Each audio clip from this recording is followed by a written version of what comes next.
Welcome back to the AI Daily Brief. Today we are doing something just a little bit different. Obviously, on this show, we talk a lot about how people are actually getting value out of AI right now, or rather, we try to put the theoretical in the context of real life as much as possible.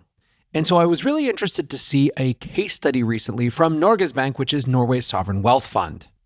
What we're going to do today is use this case study as a jumping off point for sharing some other information around where enterprises are with AI adoption and what they're still struggling with. Norges Bank Investment Management was set up in 1998 to manage Norway's oil wealth. At the time, the fund had around 14 billion entirely invested in bonds, but today the fund is worth around 1.8 trillion. In an interview I saw recently, they said that was about 70% equities and 30% fixed income in bonds. And whatever the case, it's enough that it has become the world's largest sovereign wealth fund. The fund represents a little over $300,000 for each Norwegian citizen. The goal of the fund is to attempt to maintain a portfolio that captures global asset exposure, which is no small feat given how many different options there are. And that's made all the trickier given the fact that it's just a 670-person team. Fund CEO Nikolai Tangen said that ever since 2022, he's been, quote, running around like a maniac trying to convince his staff to adopt AI. Last year, however, the firm started approaching the question of adoption more systematically, and that's what makes them an interesting case study. The first lesson has to be about the buy-in of leadership. This was not something where the CEO had to be convinced. The CEO was the person pushing the policy. And yet, while obviously executives need to be bought into enterprise AI transformation and agentification, they need to do more than just talk about it to get people bought in. One of the big challenges for companies right now is that there is often a disparity between how leaders and how frontline employees see AI. Reddit did an enterprise AI study in December, which surveyed 800 employees and 800 C-suite executives, and showed that there was a big gap between how the two were seeing their company's AI efforts. For example, while 73% of the C-suite executives said that they thought their approach to AI was well-controlled and strategic, only 47% of employees did. The disparity was even higher when asked whether their company's AI adoption had been successful in the previous 12 months. 75% of C-suite executives thought it had, where only 45% of actual employees did. And this is not the only study to find something similar. In Microsoft's 2025 Work Trend Index, they found this type of gap as well when it came to a number of criteria that Microsoft was using to try to understand who was in the mindset of agentic change. While 67% of leaders they surveyed were familiar with agents, only 40% of employees were. While 69% of leaders regularly used AI, only 45% of employees did. On every question, trusting AI for high-stakes work, using AI as a thought partner, seeing AI as a career accelerator, and a number of others, leaders were ahead of their employees. The TLDR is that it's not enough to have an AI strategy, and it's not even just enough to communicate it. You have to get people bought in. Or you just tell them they don't have a choice, apparently. That's what the Norway Sovereign Wealth Fund did.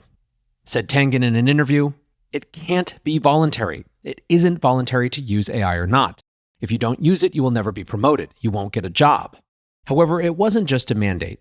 Norges Bank also took the time to actually create structures that could help employees with this mandate. They created a 6-person AI enabler team, 40 AI ambassadors across the organization, and had repeated seminars, conferences, and courses. Essentially, they made it as effortless as they could to access an AI leader within a particular team or find the right AI training to figure out the next step. A year in, Tangen is definitely convinced that the mandate was essential. He said, "My biggest surprise was that resistance when we started. People don't want change. There's always 10 to 20% who don't want to do things if it's voluntary, but those are the ones who need it."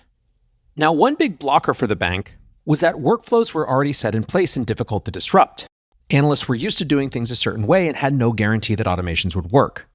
They made the determination then that putting the responsibility on individuals to reinvent their workflows piece by piece and on their own wasn't going to work. Instead, they needed an organization-wide effort. BCG recently published a study where one of the questions for people who worked in companies that were undergoing AI transformation was about exactly what their companies were actually doing. 72% said that their companies were deploying Gen AI tools, basically rolling out things like Copilot to increase productivity. 50% said that their companies were redesigning end-to-end workflows and processes to reimagine functions. And just 22% said that they were building and innovating new business models and products to drive growth. You've frequently heard me talk about the difference between efficiency AI and opportunity AI, which is of course not an argument that companies shouldn't be excited about efficiency and productivity gains, just that they shouldn't see that as the be-all end-all. It sounds like what was going on inside the Norges Bank was that they were not content to simply deploy AI. They wanted to get into this type of redesign of workflows. The organization partnered with Anthropic to power their AI transformation, with the first major goal of making their data more accessible. They integrated Claude into their Snowflake data warehouse. And Tangen said, "Our portfolio managers and risk department can now seamlessly query our data warehouse and analyze earnings calls with unprecedented efficiency. Instead of needing SQL or SQL expertise, analysts could now query the database in natural language." Unsurprisingly, data remains one of the major challenges for enterprises undergoing agentic transformation. The Economist Impact recently found that only 22% of organizations said that their current architecture was fully capable of supporting the unique demands of AI workloads.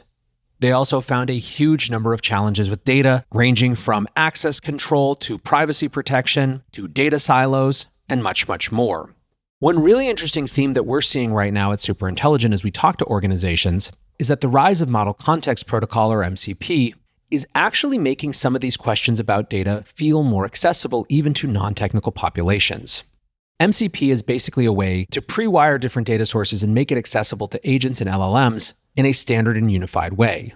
This means, for example, that when an organization is designing or building an agent and trying to connect it to a particular data source, they don't have to do that work from scratch. They can simply connect it to an existing version of what's called an MCP server, allowing them to move much more quickly. Now, this is, of course, only one small part of the data work going into enterprise transformation, but it's a clear, important, and accessible piece that, as I said, makes non-technical employees feel like they have a stake in and understanding of what's going on the technical side. Another big automation project was in monitoring news and analyzing earnings calls.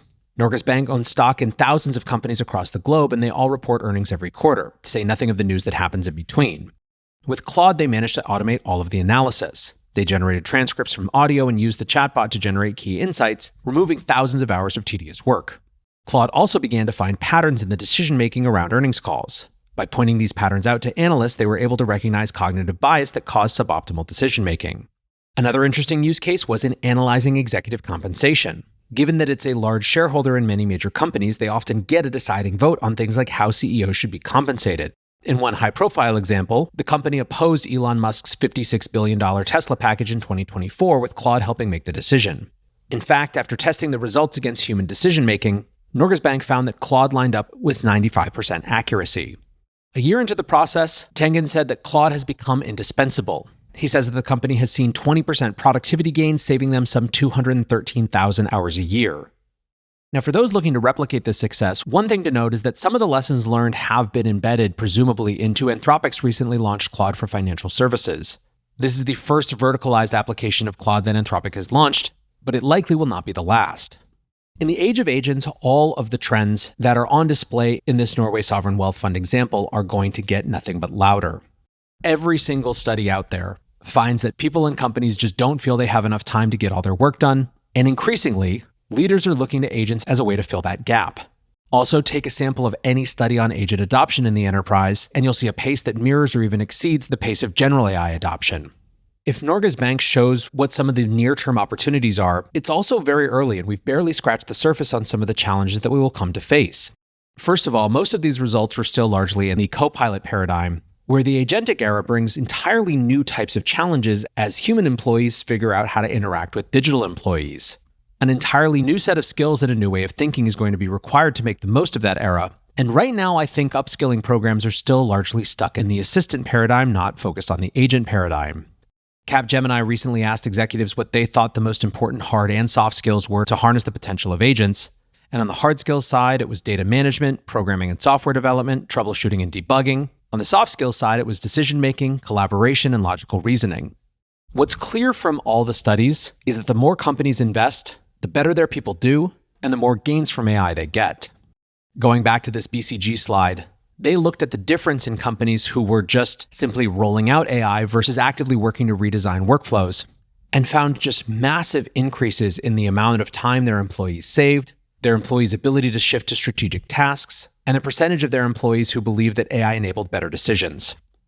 I'm not sure that we have enough information to really call something the Norges Bank playbook, but I think that if you're going to take away two big lessons, it's 1, make AI usage mandatory, and 2, support the hell out of people when you do so.